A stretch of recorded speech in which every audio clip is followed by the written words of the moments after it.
that there are so many developers I've seen who say, gee, if I'd only kept that first one, rather than buy and do a bigger one and do a bigger one and then go broke at the end. So I've basically learned that for good return on my funds, on money invested, I'm buying the sort of property, building the sort of property that's going to be in continuous strong demand in the future, in good investment grade locations. So I'm getting my investments at wholesale. You are listening to the Property Developer Podcast, your home for tips, ideas and inspiration to help take your developing to the next level. Now here's your host, Justin Getty. Hello and welcome to episode 36 of the show. It's fantastic to have you with me. How's everything going with your projects? Ticking along? I am well. I've been busy doing some home renovations, and it's reminded me why I like doing new build property developments. Home renos always take longer and cost more than you think they will. Fortunately, the house is still functioning and we've been able to get by. On the developing front, our preparation for the tribunal hearing is gathering steam. We've been bringing on some expert witnesses to review our proposal and advise on what changes should be made to strengthen our scheme and bolster our case. It's only about 2 months until the hearing, so it's getting pretty close. Okay, on to today's guest. Michael Yardney is one of Australia's best-known property commentators and investment advisor. He's written 8 books on property investing and wealth creation and publishes a lot of content about property investing. You can find out more about him at michaelyardney.com or metropole.com.au. Although Michael is well known for property investment advice, it was through property developing that he took his wealth and business to the next level. And he's still an active developer today and provides a developing service for his clients.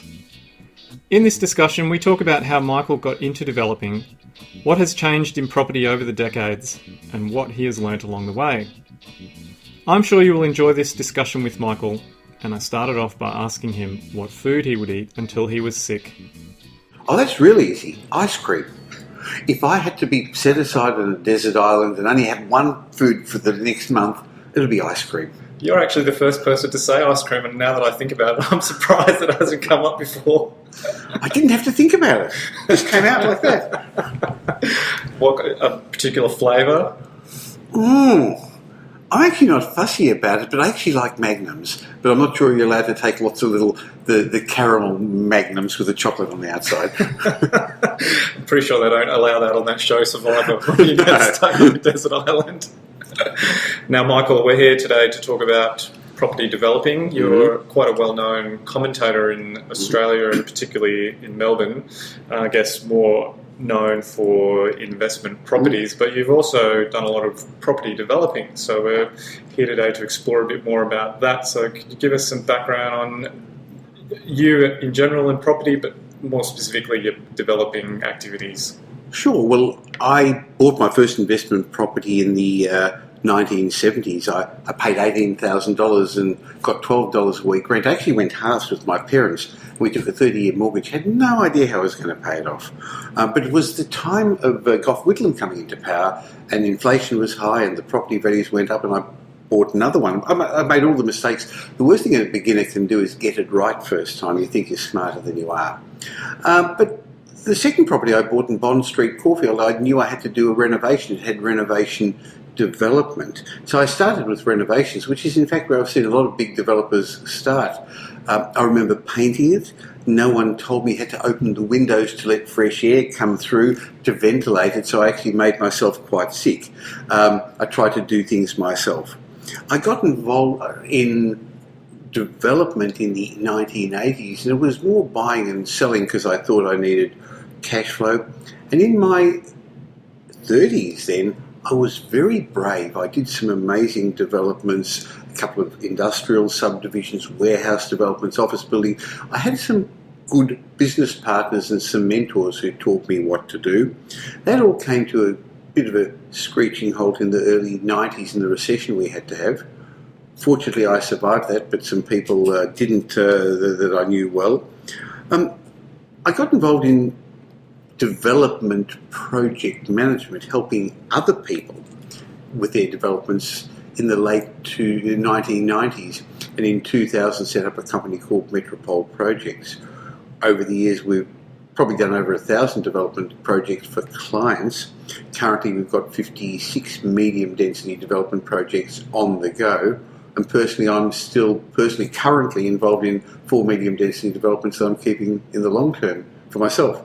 So still very actively involved in property development. And tell me why you're involved in property development. I have fun. I enjoy the creative process. I enjoy finding a solution to a potential problem that's there. And I actually take pride in some of the things we're doing. We in particular are involved in 2 municipalities in Melbourne currently, the city of Glen Eira. We did a lot in the city of Monash before, city of Bayside as well. And there's 2 or 3 suburbs where we've clearly changed the face of it if we've done 100 developments there. So I actually take some pride driving through and saying, hey, that was one of ours.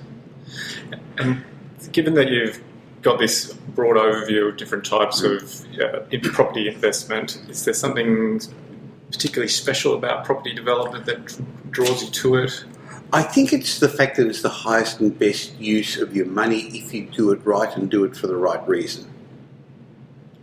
Can you elaborate on that for us? Well, to me, property development is a great way of buying your assets cheaply, building your assets at wholesale. So while most property developers buy, develop and sell, or buy, renovate and flip and sell, to me, I don't sell. I used to, and I used to need it for my cash flow, but I've learned over the time that there are so many developers I've seen who say, gee, if I'd only kept that first one, rather than buy and do a bigger one and do a bigger one and then go broke at the end. So I've basically learned that for good return on my funds, on money invested, and if I can hold on in the long term so I never start without the ability to do that, it doesn't matter where we are in the cycle, it doesn't matter what's going on in the market. I'm buying the sort of property, building the sort of property that's going to be in continuous strong demand in the future, in good investment grade locations, so I'm getting my investments at wholesale. And how have you managed to hold on to those properties? Because it's sort of like the holy grail for property development, building the stock, being able to hold it, but then also being able to do other projects as well. Right. Well, the answer is today it's much easier now that I've got a substantial asset base, but it varies. I've learned over the years that property investment or development is really a game of finance with real estate thrown in the middle. So a hell of a lot of it has to do with having the right finance and having the right cash flow. Well, that's particularly more salient given where we are at the moment with lending practices and clampdowns from banks. And you mentioned that you learnt some things from mentors that you had through the 80s. What were some of the things that you learnt from those people? Well, again, in the 80s, I was very brave. And looking back on it, very stupid. But probably didn't know what I didn't know. I got involved in two residential, one industrial subdivision project. One of them, I actually bought a farm with 3 partners, 2 who were very experienced developers, but they put up a bit of the money and a bit of the expertise. And we bought a property on a long settlement, had never done it before, got some engineers to design the roads, got some people to quote it, got somebody to sell off all the land off the plan, so to speak, to other speculative investors, developers. And we went to the bank and said, here's a 20-acre farm, here's a subdivision of 34 lots of industrial land, here's 34 contracts of sale, a fixed price contract, there's a profit margin, would you lend it all to us? I don't know what would have happened if the market had changed while we were doing that, if we wouldn't have sold, if we were brave, and as I said, a little bit stupid, but we actually, a booming market got us through. If I made those same mistakes today, I'd have gone broke very, very quickly. So I learned from one of my early mentors, who's still a very successful, very large city developer, about the margins you require and the way you do it.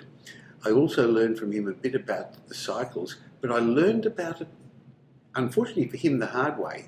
He'd already gone broke once when we got together. He went broke another time in the early 90s, and he's been broke since. He's a speculative developer, and having gotten through the early 90s when I saw a number of my business partners go bankrupt, it made me a much more cautious developer. I learned the importance of finance, of cash flow, and 20 years into my investment career, I finally learned the importance of cycles. Can you elaborate more on what you learned about cash flow and finance? What got me through in the early 90s was we had developed a lot of industrial properties and kept them, and had started off with a 70% loan to value ratio in the early 90s. Good cash flow, positive cash flow. Interest rates went up to 17, 18%, and therefore returns required on commercial properties went up as well, and all of a sudden the value of them went down.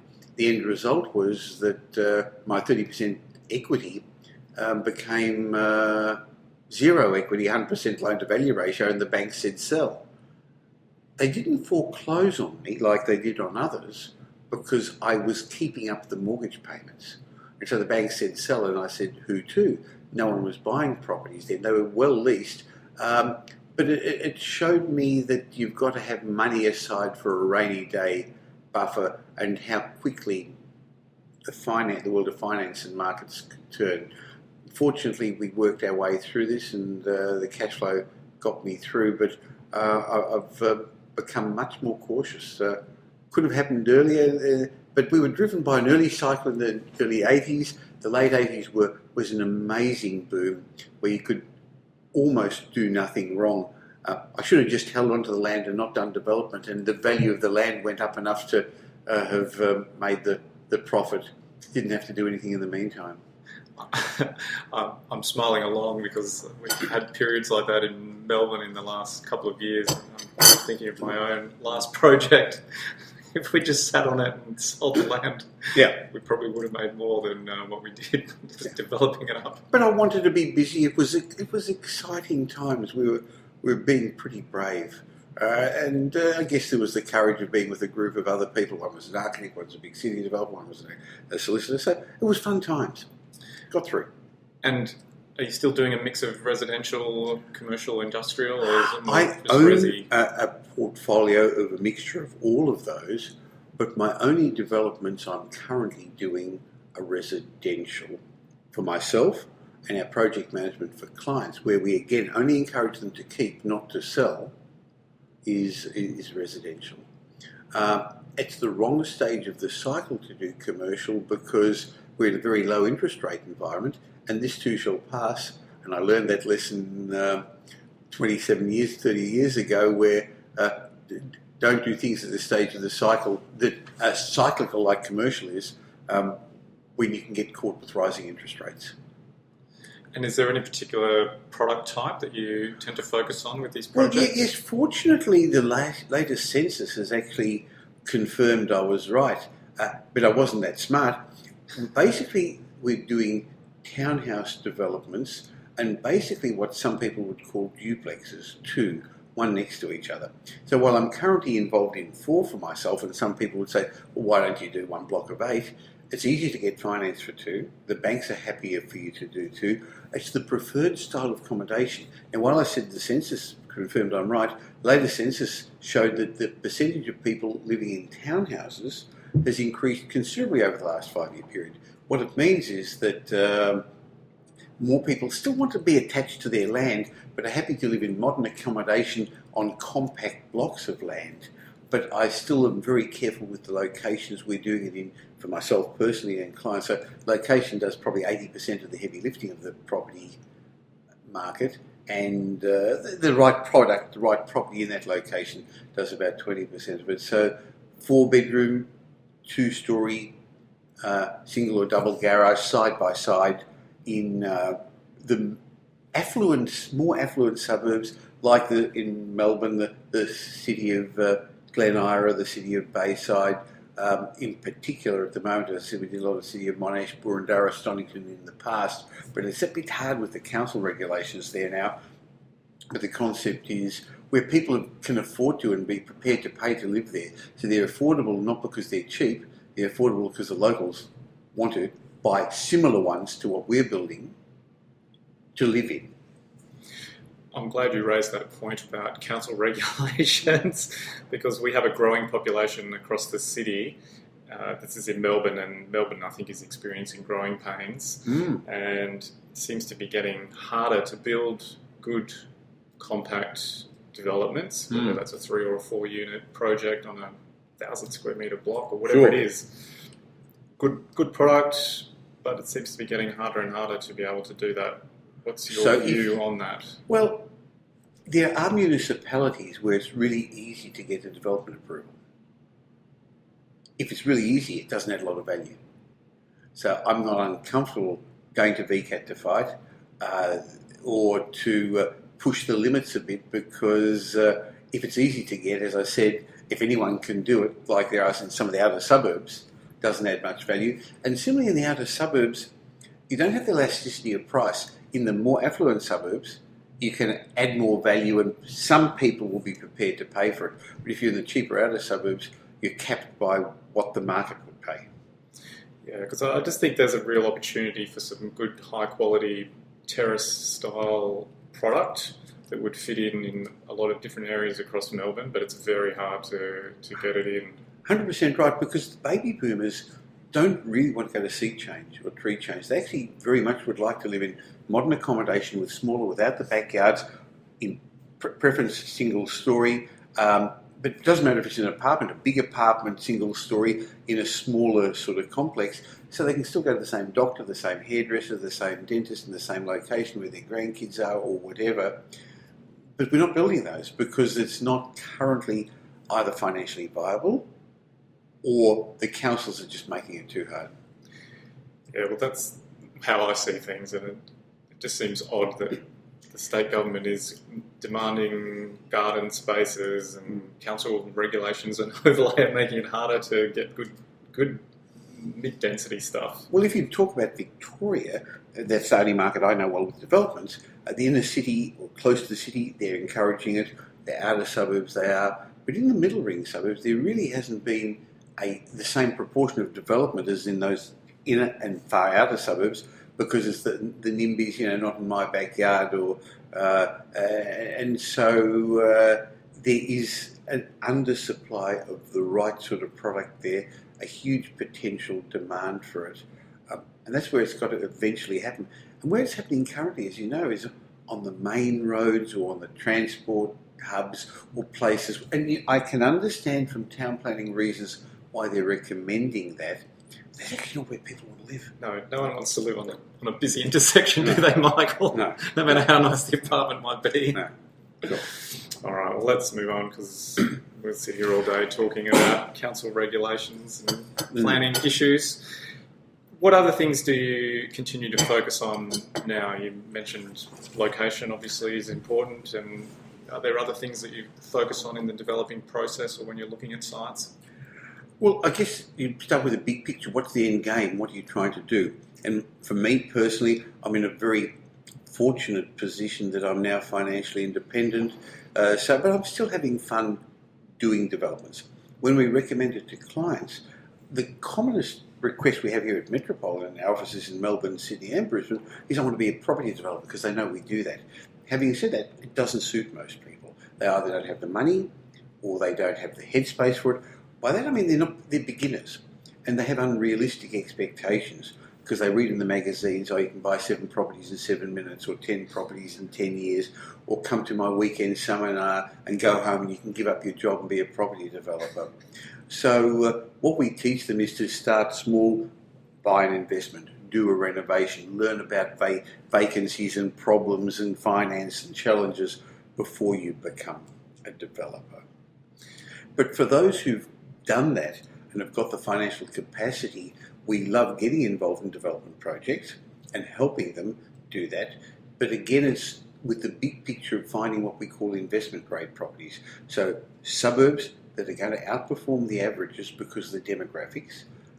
Capital cities is where the vast majority of the population growth is occurring. Melbourne and Sydney in particular is where the vast majority is growing because it's where the workers are, the jobs are. We're currently not doing developments in Sydney. We are in Melbourne. So then we choose those suburbs that are going to outperform the averages because it's not a judge of people, but because they're more affluent and, as I said a moment ago, are going to be able to have high disposable income. In the last census period, some suburbs had 50% more growth in income than the average. And those suburbs where income is growing disproportionately more, people have more disposable income.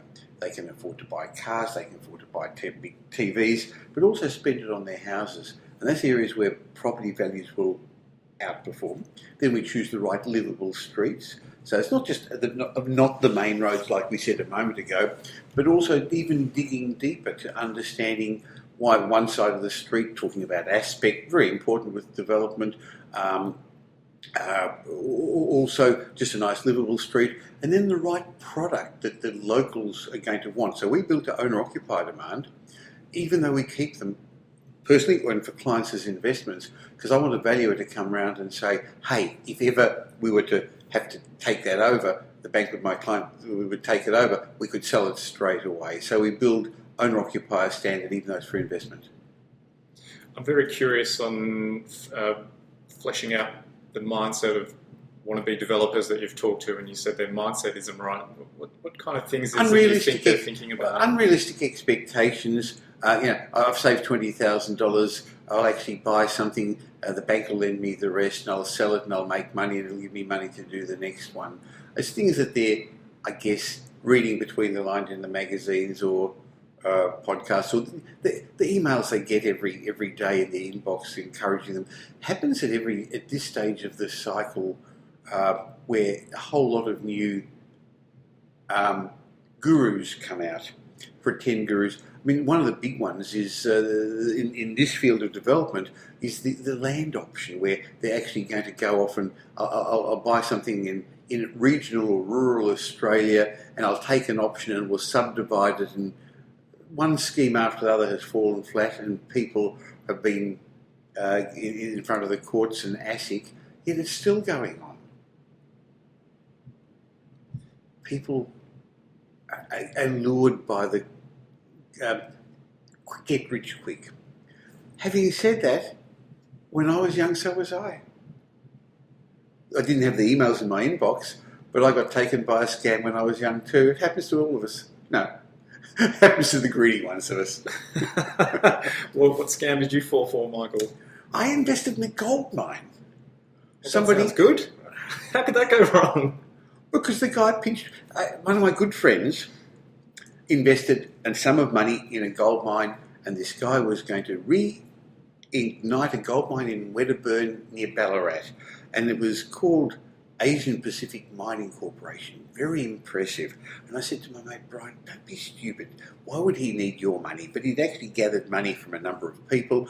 Brian said, just let him come to you. So he came to me, sat in my lounge room, my dining room table, and he pulled a nugget of gold out of his pocket and he said, this could be yours. I soon learned that all that glistens isn't gold. And it sucked me in, and I lost, look, it was probably only $5,000, but this was in the 70s or 80s, which probably is the equivalent of $100,000 today, but it hurt my ego as well because I thought I was smart. And I told Brian, don't do it, and I still did it. So the answer is I learned to investigate more carefully that all that glistens isn't. So it was a great lesson. It was, at the time, an emotional and expensive lesson, but I was young and I've made all the mistakes. And fortunately, I've got through. So I guess what I'm now doing is sharing that. That's what people are paying for, our expertise, to stop them making the mistakes as development project managers. So we take a nice fee for doing it. But having said that, if at the end result the clients end up with a product that works and we find the site, the biggest difficulty at the moment is finding sites that are financially feasible. So lots of properties everyone can live in. Many of them are good investments, but that doesn't make them potential development sites because of covenants, overlays, easements. Trees are the big issue. Council under-the-counter policies, all those things that beginning investors don't know. Oh, don't get me started on trees, Michael. It's one of my bugbears that you can I buy a block of land and spend however much, millions of dollars, and you don't own the trees. Not just yours. It's the ones on the block next door with the tree root protection zone. Anyway, and what do you focus on through the developing process now to ensure that things don't go off track with all that experience? I don't do anything. I'm at the point where I've got a company with offices in 3 states and 50 employees, so I conduct the orchestra. For many years, my business partner on the project side was Gavin Taylor, who was an architect by degree, so he was very highly qualified and had an MBA in property finance, and interestingly had worked on much bigger developments. Over the last 6 years, my son Bryce, who went to RMIT, he did a project management course, has been working there, and he now runs the project side and looks after my developments too. And we've got a team of project managers who do that. So he, even in the last years, found the sites for me and done the negotiation. So I'm actually having fun sitting back a bit and seeing the end result. So as the conductor of the orchestra, though, you'd be... Which members of the band are you making sure are on song, as it were? Well, we have a number of divisions in our business. So we have Metropole Wealth Advisory, which is a financial planning business. We got the buyer's agency and the property strategists who see the clients, who devise a strategy, the buyer's agents who buy properties for them, property management. We've got over $1.5 billion worth of assets under property management in our offices. So it's a very big company. I have fun doing the marketing, I have fun doing the research, I have fun doing the podcasts and dealing with the media, writing a lot. So some of the things I do are strategic, and other things I'm now in the position that I can actually do the bits I want. I work from home 1 day a week, we take 2 good long holidays a year. So I've finally, over the last 5-6 years now, got a good blend of, I'm not going to give it up because I'm enjoying it. When I stop, it's interesting. I just realised a few times I said I'm having fun doing this and fun doing that. That's why I'm doing it. Well, it's always nice to meet someone who enjoys what they do. I haven't felt like I haven't worked a day for a couple of years now, even though I've been very busy doing lots of different things. But on your projects or on the projects that your company is working on, do you have a set team in terms of consultants that you continue to use over and over again? You've got Sure. So we do some things in-house and we do some things out-house. So in-house we find the sites, do the feasibilities, do the negotiation, and that's what Bryce has become good at. Interestingly, 71% of the properties we bought last year, we buy 3-4 a month development sites, were bought off market. And in the municipalities where there's 100% auction clearance rate. But because the agents know we're doing this, we get offered them early in the piece. Our biggest competition for these development sites tends not to be developers, because we're buying old houses close to the use-by date in good locations. So it's often emotional owner-occupiers who are going to pull it down and build a house. And I like that, because if there are only townhouses, duplexes in these areas, it would spoil the amenity of the area. So the fact that there's nice new houses, older established houses, renovated houses, and townhouses in the localities is nice. We outsource the design to the same firm of same firm of architects. Actually, they're both draftspeople that I've been using since middle 90s. Interestingly, we now have a town planner doing every submission for council. That wasn't the way before.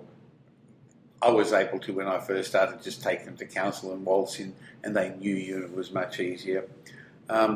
We do the design and documentation in-house with our project managers, people who've worked for some very big builders.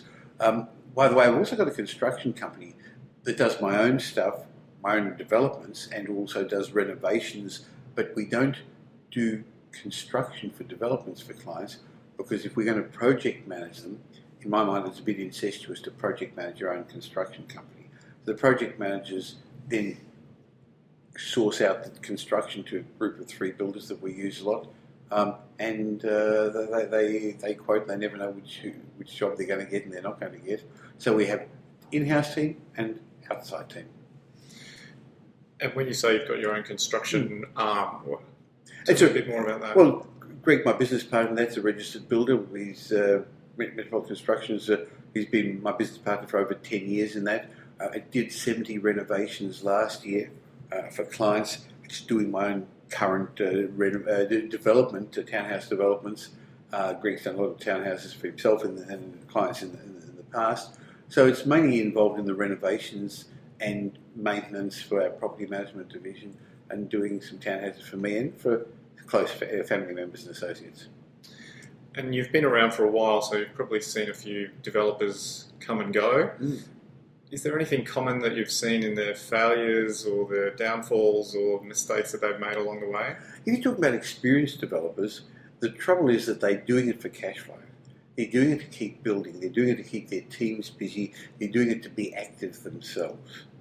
And so when they go broke eventually, they say, gee, if all I did was keep that first development I did 20 years ago, look what it would be worth today. So often they start small, they get bigger. Bigger has potentially more risks. It's a good idea at the time, but the market has changed. But I'll just get one more in before the end of the cycle. I've got to keep my team together. I've got to keep people busy. That's not a good reason to develop. Anything else? Oh, there's lots of mistakes that developers make, but that's the big one. And they don't think like business people, they're builders. So builders make terrible developers. Well, they think it's easy, don't they? And it's a sort of natural extension of the job that they're doing. What about preparing for a change in a market cycle? Well, that's one of the reasons I like the smaller projects I'm doing. The timeframes are less, even though it still takes time to get a two townhouse development through council. But I'm land banking, so I bought the sites. I'm currently, one's under construction, one I finished last Christmas that kept as long-term investment. So one's under construction. There are three at various stages going through. Two have got the town planning approvals. Another one is about to get the development approval through council. As soon as I finish one, I go to the next one. I'm not going to get caught out. I'm not going to have a lot on the go at the one time. Worst comes to worst, I've bought the worst house in the best street, and the land's gone up and done really well for me at the moment anyway. So with the banks being a little bit more difficult at the moment, for people who've got large portfolios, which fortunately I have, they're checking finance based on your whole portfolio and saying, hey, you actually got to be able to pay 8% interest on all your investments, even though you're only paying 4.5% or 5% today. So fortunately, I'm in the position that it hasn't held me back, but I'm just being cautious. I'll never have too much going on at the one time. I don't want to backtrack, but I'm just curious, why do you think it's taking council so long to approve fairly straightforward duplex? I think that council town planners are overworked. So they're good people. Some of them are greenies and some of them are not commercially oriented or minded. But I think in general they just haven't got enough capacity. The councils are making it much harder for them because they're not giving them the resources they need. And yet we keep paying higher and higher application fees, Michael. Yes, yes. Yeah.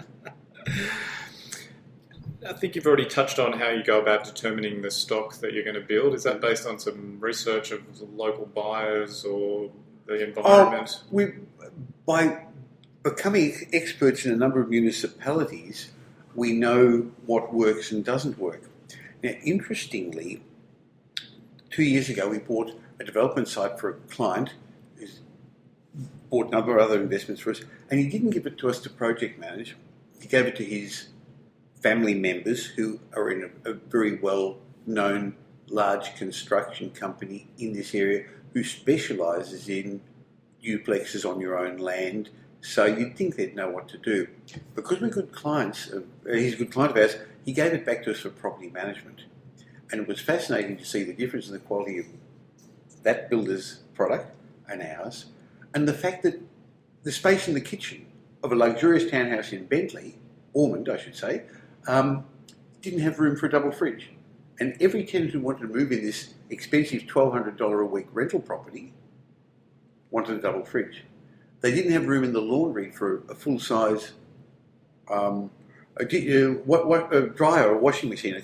Property management came up with a whole list of things that had to be undone or couldn't be undone that actually made it harder.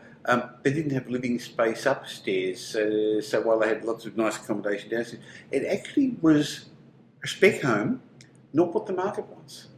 So what we have learned from managing quite a lot of these, seeing what tenants want, learning what's happening in the open market, is having a good perspective of what the end product is. And again, to us, the end product isn't investment stock, it's investment grade, which is very different. And to me, investment grade is an owner-occupier standard. Because investment grade is one that will outperform the averages, as opposed to investment stock, what all the developers do for the investor market, secondary. And what are the things that you're looking for in investment grade versus investment stock? Well, investment grade starts with location, and then starts with the sort of property that's going to have owner-occupier appeal, and will be in continuous strong demand by a wide demographic of people in the long term. Okay. And remember, as I said before, the demographic of people who can afford to and be prepared to pay a premium to either rent there or buy similar properties to push up the value. And when you're project managing these for your clients, what are the kind of things that they like to be kept informed about? What are the things they think are important? Well, they get regular follow-ups, they get regular reviews of what's happening with the site. A large percentage of our clients are interstate or overseas. Many of them are professionals, so they don't have a chance to look, and if they do, they drive past on the weekend and it's locked up so they can't see. And they're told not to because they don't have a card to get on the site. So we send them photos and reports, and our job is to not project manage the site. The builder does that. We actually project manage the project and make sure the builder sticks to the specification. So we don't run the development, the building site. We make sure the project's working for the client. And what do you think you've learned about yourself along the way? I guess what I've learned is I can't do it all on my own. I need a good team around me. When I first started, I wanted to do it all on my own for a couple of reasons. First of all, I thought I wanted to learn that was the right way to do things. And the other was I was cheap. I thought I'd save myself some money. But as I learned to get other good people around me and get advice and get consultants and get mentors, I found good advice isn't cheap, isn't expensive, it's actually an investment. Anything else you've learned about yourself along the way? I'm not as smart as I thought I was. I've made more than my share of mistakes over time. Fortunately, I've made less. I've made them in my personal life. I've made them in my business life. I've even made business mistakes this year. And I've made them in my investment career, but not many in the last 10, 15 years. So I've got to learn that to learn from others and be humble and continuously keep learning. I learned, I think, the concept of personal development was a big aha for me, and also the concept of the psychology of success, that there's a reason the rich keep getting richer, and it's not because how they were born or where they went to school or what their parents did. It's having the right headspace. They have a different wealth operating system. Their mind works differently. But you know what? You can learn it, you can become it, because most self-made millionaires started poor. That's very good advice. And what do you reckon you've sacrificed along the way or have had to give up to get where you are? I have not had a very balanced life if you look at it day to day or week to week, but I've really tried hard to have a balance over a couple of months or over a year. So I still take very good long vacations at the moment, but I'm a workaholic and I enjoy it. I get up early and do my writing.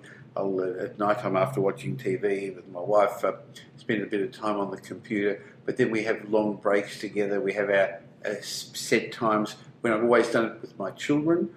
Still today, Wednesday afternoon, I work from home on a Wednesday in the afternoon to catch up with lunch with my kids on some of my boys on at lunchtime, in the afternoon with my daughters and the grandchildren.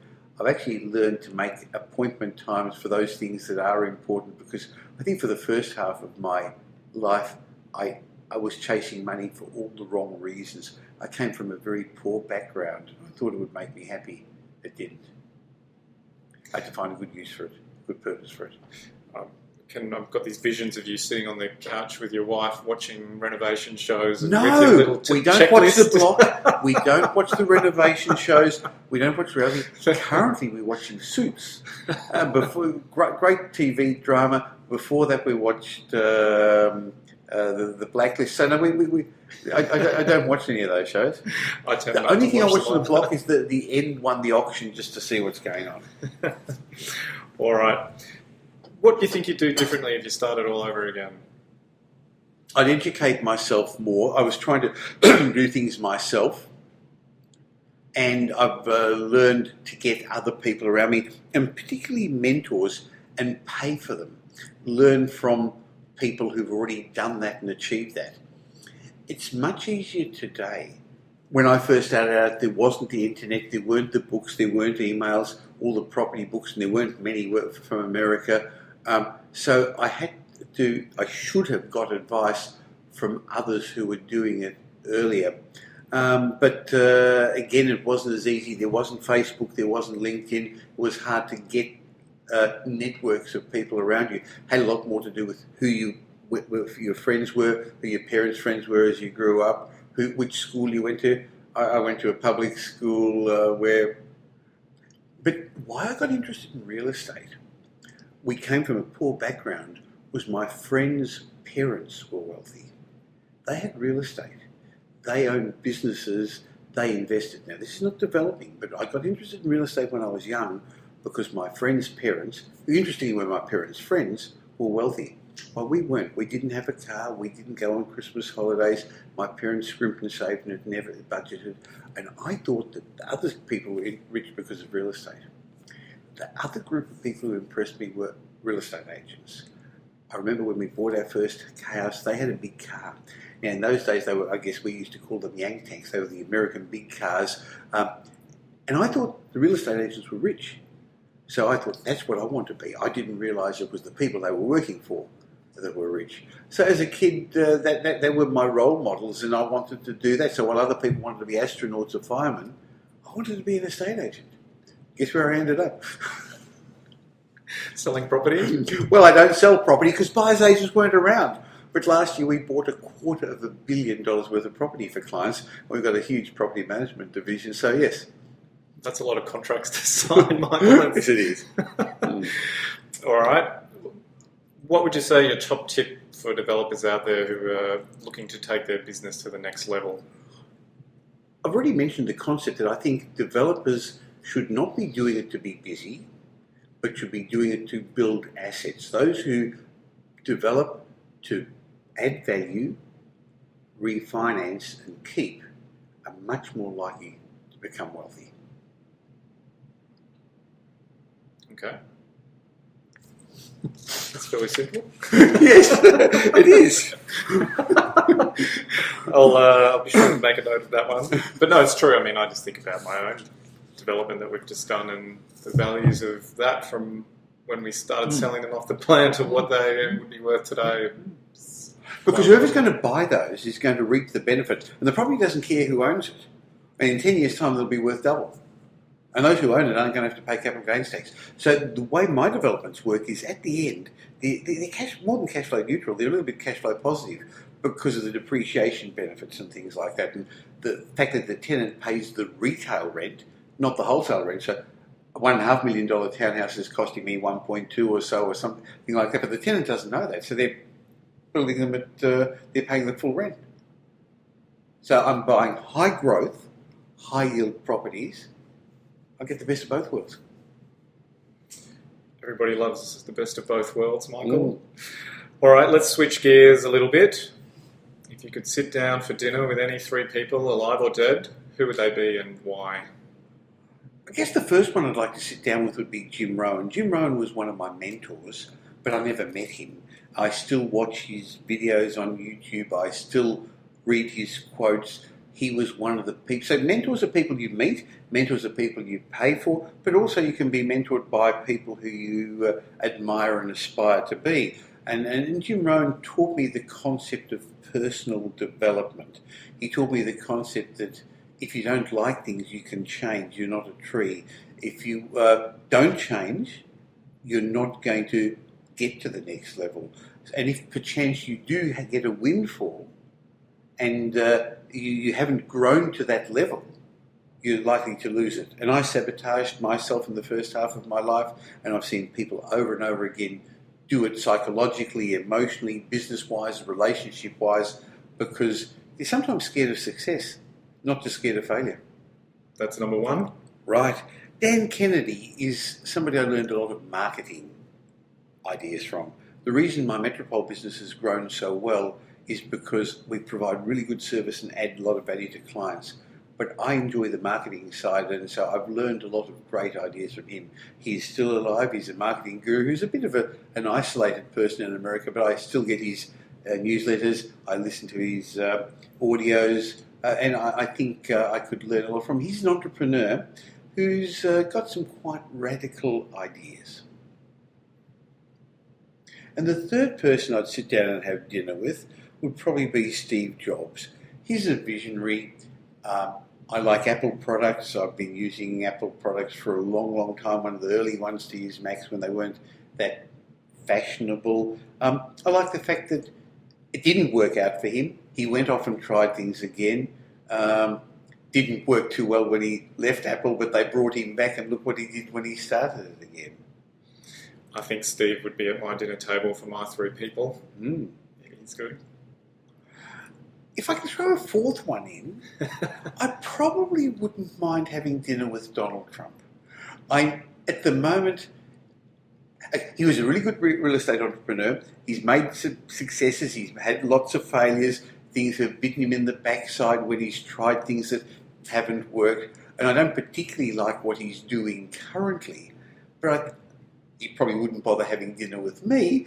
But I think I'd learn some interest. I'd like to get inside his head and work out what's he thinking at the moment. I think there's a lot of people thinking the same thing. Yeah. I reckon it'd be pretty scary inside his head, Michael. Yeah. All right, well, that sounds like a pretty interesting group of people. Mm. Now, if people want to find out more about you or Metropole, where should they go? Well, I have a daily blog called Property Update, and I was really excited. About 3 months ago, I got an email out of the blue from an American aggregator of blogs called FeedSpot, and they classed it as the #1 property blog worldwide. This had some very interesting international and local competition, and so all the property experts, from Andrew Wilson from Domain, the chief economist, Louis Christopher from SQM Research, Tim Lawless, a whole lot of experts, and I'm leaving out a whole lot of important names, write for Property Update. We have over 115,000 subscribers, so there's a daily blog at propertyupdate.com.au. I also recently started my own podcast at michaelyardneypodcast.com. But the services we talked about a while ago with regard to our project management services, the buyer's agency, the wealth advisory, is at metropole.com.au.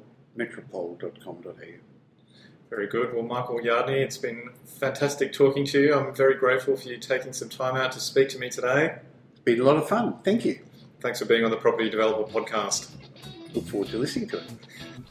All right, there you have it, folks. Another great tale of a property developer doing great things. It was exciting to hear how Michael has grown and diversified his property business over the years and decades. There was plenty of wisdom shared in that discussion, and here are a couple of things that stood out for me. 1. Can you hold on to any of your stock to help grow your asset base? As Michael said, he's seen many developers go bust without any assets to show for all their years of work. And I know it is challenging to hold stock when developing is so cash intensive. But how often do we see the value of our finished stock jump up significantly over the short, medium and long term? I understand where Michael is coming from, and building up a foundation of solid assets that can support you later in life is certainly something worth considering. 2. Are you taking steps to continually educate yourself? I liked how Michael said mentors don't need to be people you meet face to face. You can find mentors in books, or via blogs, or in groups. Continually educating yourself is a great way to keep your brain active, learn new techniques, and stay ahead of the pack. So I'd encourage you to find some ways to keep evolving and learning. 3. Have you considered your long-term future? Leading on from the point about holding stock, it is helpful to consider what you want your life to be like in the longer term, and then having a plan to get there. It is wise to have a destination in mind, and then you can begin working towards it. Developing and creating value for 15, 20, 30 years, and then going bust on a project would leave you with nothing would be heartbreaking. So give some consideration to putting away 10% of your profits on each project into a super fund or other long-term investment to provide a cushion for your retirement. Okay, that's just about it for episode 36 of the show. If you enjoyed hearing about Michael's journey through property developing, you might like to go back to some past interviews with other developers, like New Zealand-based developer Graham Fan, who I spoke with in episode 29, or Brisbane-based Brendan Ansell, who this year took his developing company public. I chat with him in episode 18. Don't forget to join me on Instagram at Property Developer Podcast for my latest videos and photos. And you can find all the past episodes of the show at www.propertydeveloperpodcast.com. Thanks again for listening in, and until next time, may some of your stock still be with you until retirement. You've been listening to the Property Developer Podcast. Tune in next time for more tips, ideas and inspiration to take your developing to the next level. For more developing love, make sure to visit propertydeveloperpodcast.com.